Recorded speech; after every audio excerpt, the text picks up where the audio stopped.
Go ahead. I don't think the Bible, like, I don't think there's anything that could support, like, any verse that can support sexually assault is a punishment from God. I don't think there's any Bible verse that can back that up. Well, there That's are why I was verses that like, say that that's very everything. lukewarm. Well, so Isaiah 45:7, for instance, I the Lord create the darkness and I create the light. I create good and I create evil. I the Lord do all these things. Like if you believe genuinely in a God who is all powerful, devoid of creative limitation, anything that happens is with his express permission. Like if God didn't want something to occur, he would stop it. And God clearly has the ability to do that in the Bible. He intervenes constantly Mm. when things don't go his way. He flooded the entire earth. He again killed the firstborn children of Egypt. He stopped the sun in the sky so that Joshua could win a war. There's plenty of times where he very radically intervenes in situations to achieve a particular outcome that he prefers. So when atrocities like I mentioned previously happen, if God is truly all powerful and all knowing, he knows when and where they're going to happen. He has the power to stop them, and he makes the deliberate choice not to do that. The only explanation for that is either he wanted that to happen, he was powerless to stop it, which we can immediately rule out given his properties, or he didn't care one way or the other. And of those three options, two of them make God evil. See, this is tricky because at the end of the day, I'll never fully know why it happened. But from like, so I guess I can try to like answer that. Um, I'd say that like of course God wouldn't want that to happen to anyone. Like I'm sure like his heart grieves when that stuff like that happens, but Why do you assume that? uh, because he they're in the Bible. It talks about how he grieves with us. I don't know the exact Bible verse, but if he's known to be all loving, so why would he let this happen? You know, but This is where you're going to run into a problem. All right, this is when we're talking about the properties of God. Generally, in just a normal conversation, what we're saying is that we're describing God in a particular way. When we say that God is loving, what we mean by that is that He's compassionate and he cares about the well-being of His creations. But this is a description of what He's supposed to be. But when we read the descriptions of His actions, the antithesis is the case. God never acts in the Old Testament as though he's in any capacity concerned with the well being of his creations. He routinely slaughters them by the millions out of petty annoyance or grievance with them. I So wouldn't it's call it petty. really okay. Well, here's an example. In 2 Kings chapter 2, it states that Elisha, the prophet, was leaving the town of Bethel, and upon his departure, a group of young boys, little boys, were mocking his baldness as he was walking out of there, saying, "Get out of here, Baldy. Go up, thou Baldy." And so Elisha turned to them and cursed them in the name of the Lord, at which point the Lord sent two bears to maul 42 of that town's children to death. I'd say that's pretty petty. Where's that at? 2 Kings chapter 2, verses 23 and 24.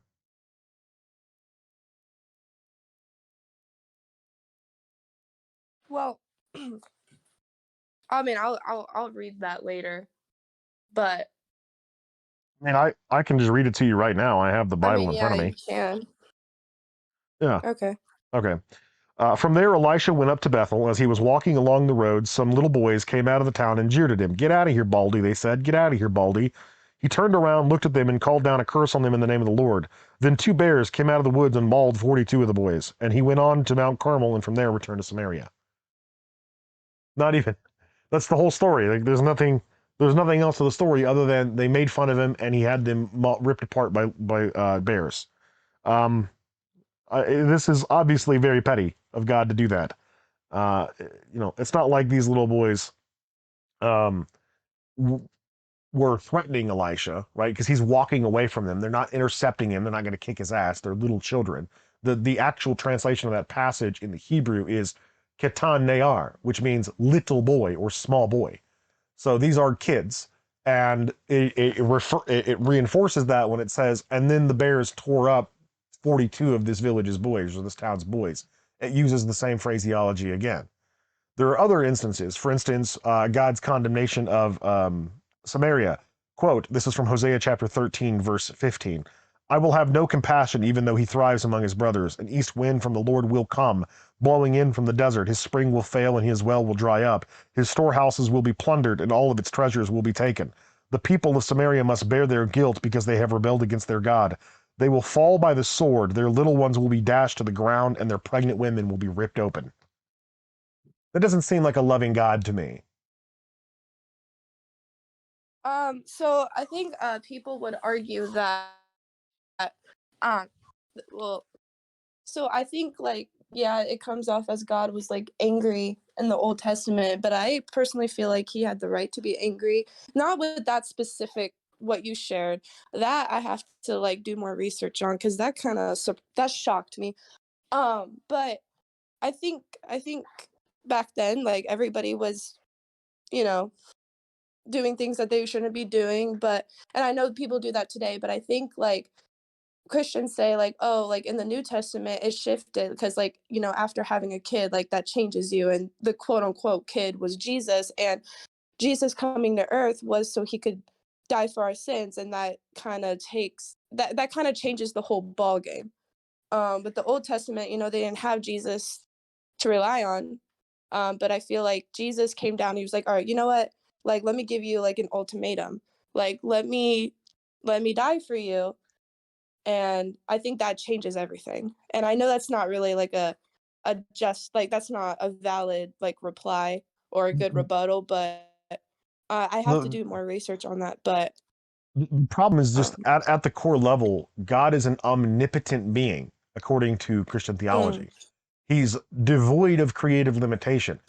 I can personally conceive of a dozen different ways that he could solve any of these problems that don't require the slaughter of children or the violent dismemberment of pregnant women. Like that doesn't need to be his course correction. There's other ways that he could go about stopping bad things from happening. For instance, okay, take the story of Balaam and the donkey. Okay, mm, Balaam is on his way to do some nefarious deeds, and God puts an angel in his path to lop his head off, and lets the donkey see it, so the donkey won't go forward. And eventually, Balaam starts beating on the donkey because he won't go forward because he sees the angel. And then the donkey talks to Balaam, and Balaam is apparently not surprised by this and says, "Why are you beating me? I'm trying to save you." And then at that point, Balaam sees the angel. So God was able to deter Balaam's course of action that he didn't agree with without actually lopping his head off. He just put the threat there, but he was able to get around it. And I'm sure there's other ways he could have done that as well that didn't even entail the use of violence as a threat. But yeah, he's clearly capable of stopping things from happening without resorting to gratuitous violence. He just chooses not to. It's like God's uh, modus operandi is to unrepentantly slaughter every man, woman, and child of a particular organization or group of people that upset him. He commands the Israelites to do this all the time. In Deuteronomy chapter 20, for instance, if you read from verse 10, it says that when you draw near to a city to fight against it, first offer them terms of peace. And if they accept your terms of peace, then all the people in the town will become your slaves. They will serve you as forced labor. But if they do not accept your terms of peace, you shall put every male in the town to the sword. But you may take as your plunder the women, the children, the livestock, and all the spoils that you may enjoy as the booty the Lord your God has given you. But as for the towns that are very near to you, the towns of the nations that are here in the promised land, you will not let anything that breathes remain alive. You will annihilate them, the Jebusites, the Perizzites, the Amorites, the Hittites, the Hivites, just as the Lord your God has commanded. That's every man, woman, and child, even every little baby, every infant still sucking on its mother. Chop it off. Just kill them. Everything. Even the livestock, which didn't do anything, they're not even capable of sin, kill them too. This is a Canaanite war god. This is not some loving, benevolent entity that cares about the well-being of his creations. yeah, see, I don't really like know what to say about that. I think like you do have a point there. Um, I think it just goes back to the whole like like the different versions of the Bible, the whole like it's like a game of telephone, but Those are in um every version of the Bible. There's no version of Deuteronomy or Second Kings that don't have these passages, right? The different versions only really change up the New Testament, because the New Testament is what's most theologically debated. The Old Testament isn't really up for debate all that much. There's we have enough about the Old Testament that we know that what we presently have now is pretty close to what the original manuscripts would have said. So with the New Testament, that's where most of the debate comes in. The Old Testament, however, not so much. The Old Testament is pretty cut and dry.